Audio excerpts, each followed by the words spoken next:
আসসালামু আলাইকুম দর্শক, জামিলুর রহমান আপনাদের স্বাগত জানাচ্ছি home of cricket Mirpur Sher-e-Bangla জাতীয় স্টেডিয়াম থেকে। আজকে লিগ পর্বের শেষ ম্যাচ বিপিএল 2026-এর ঢাকা এবং চট্টগ্রামের মধ্যে অনুষ্ঠিত হচ্ছে। টস হেরে ঢাকা ব্যাট করতে নেমে সাইফ হাসানের দুর্দান্ত প্রায় 3.5 মাস পর একটা হাফ সেঞ্চুরি দেখা পেয়েছেন। ভালো ব্যাটিং করছেন এই মুহূর্তে। তবে এই ম্যাচটাকে ঘিরে বেশি কৌতূহল সেটি হচ্ছে চট্টগ্রাম রয়্যালসের, কারণ তারা যদি জয়লাভ করতে পারে 2 পয়েন্টে 14 পয়েন্ট হবে এবং পয়েন্ট টেবিলের 2 নম্বরে থেকে কোয়ালিফায়ার 1টা কনফার্ম করবে। আর ঢাকা যদি জয়লাভ করে সেক্ষেত্রে 2 পয়েন্ট কম হবে এবং নিট রান রেটের ভিত্তিতেই 3 নম্বরের স্থানটা রংপুর রাইডার্স নাকি চট্টগ্রাম রয়্যালস সেটা কিন্তু কনফার্ম হবে। এই ধরনের একটা সমীকরণের ম্যাচে সান্ত্বনার জয় নিয়ে যদি ঢাকা ক্যাপিটাল শেষ করতে পারবে তাহলে তাদের জন্য এটা হবে একটা ভালো দিক নিঃসন্দেহে। কামরুজ্জামান আমার সঙ্গে রয়েছেন। জন ভাই, স্বাগত। কেমন উপভোগ করছেন আজকের এই ম্যাচটি? সাইফ হাসানের দুর্দান্ত একটা সেঞ্চুরি আপনি দেখলেন। সাইফের কথা বলি, মানে শেষ হইয়াও হইল না শেষ। আছে না যে সাইফ এত ভালো খেলছিল, আমরা খুব প্রশংসা করছিলাম, কিন্তু সাইফের আউটের ধরনটা কিন্তু আমাদের ভালো লাগেনি, দর্শকদের ভালো লাগেনি। হুনো যে সাইফ আজকে 3 নম্বর সেঞ্চুরিটা হয়তো আজকে হয়ে যেত। ইয়েস, যে সকালের যে ম্যাচটা ছিল যেখানে হাসান ইসাকিল যিনি সেঞ্চুরি করলেন তার পাল্টা জবাব দিলেন তাওহিদ হৃদয়, রংপুরের হৃদয়।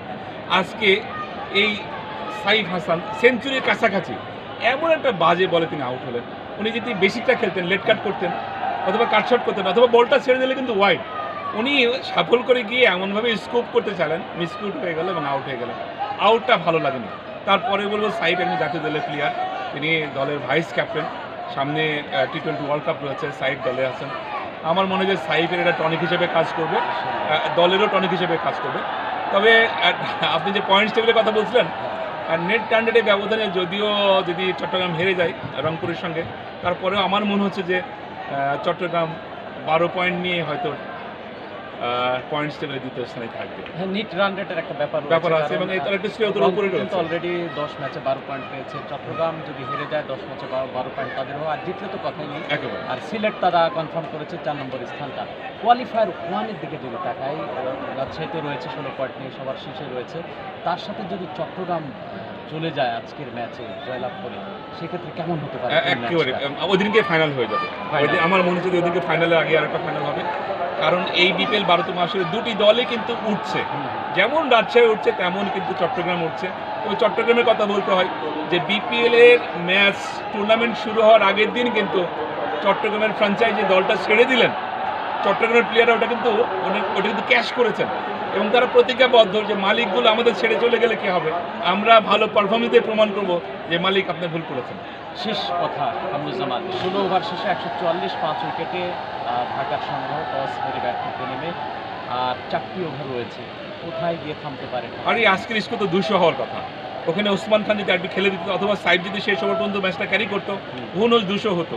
কিন্তু আমাদের না খুব অল্পতেই খুব স্যাটিসফ্যাকশন চলে আসে, যার জন্য এই ম্যাচটা হয়তো কোথায় আসবে 174 বা 180-তে যেতে পারে। যদি এইভাবে সাব্বিরের উচিত যে আজকে সেই দিনটা সাব্বিরের রাঙিয়ে রাখা। সাব্বির তো এমন একটা ব্যাড বয়, নেগেটিভ নিউজের শিরোনাম হতে হতে তিনি জাতীয় দল থেকে বাদ পড়লেন, ফ্রাঞ্চাইজি ভিত্তিক ক্রিকেটেও নেই। এবার যেহেতু দলের সুযোগ পেয়েছেন তিনি শেষটা রাঙিয়ে রাখবেন, এটা আমার প্রত্যাশা। সত্যি তাই, এবং সাব্বিরের জন্য শুভকামনা। সাইফ হাসান আর ম্যাচ পাচ্ছেন না, যদিও তিনি ফর্মে ফিরেছেন, তারপরেও আমরা আশাবাদী যে তিনি বিশ্বকাপ স্কোয়াডে রয়েছেন, ভালো করবেন। তবে আজকের ম্যাচটা কোথায় গিয়ে থামবে সেটা বড় কথা নয়, কিন্তু এই বিপিএল থেকে কী পেলাম সেটাই হচ্ছে আমাদের বড় কথা। এবং এই বিপিএল থেকে কী পেলাম সেটার দিকে তাকাতে হলে বা পেতে হলে দেখতে হলে আমাদেরকে চোখ রাখতে হবে পরবর্তী ম্যাচ, অর্থাৎ প্লে অফের ম্যাচগুলোতে, এলিমিনেটর এবং কোয়ালিফায়ার 1 কোয়ালিফায়ার 2 এর দিকে। সেই প্রত্যাশা। আপনাদের সবাইকে ধন্যবাদ জানাচ্ছি এতক্ষণ সাথে থাকার। ধন্যবাদ।